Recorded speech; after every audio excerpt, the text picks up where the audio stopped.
are Jesus' words, and he says this: you have heard that it was said, an eye for an eye and a tooth for a tooth. Okay. You know me. You know I like to slow down when we're reading scripture and not make any assumptions. You have heard it said.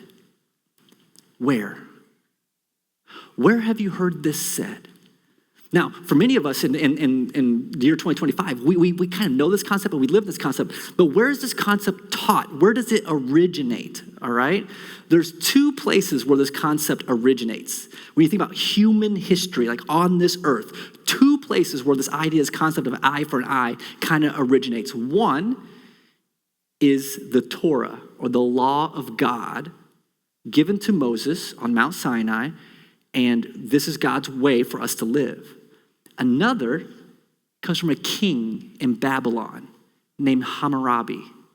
And Hammurabi wrote this text, this code on a statue, a stele is what it's called, so that people, if they could read this code and live by this code, it will be to the benefit of humanity. Now, let me just pause real quick right here, because I was not a follower of Jesus my whole life, and I was not a churchgoer my whole life.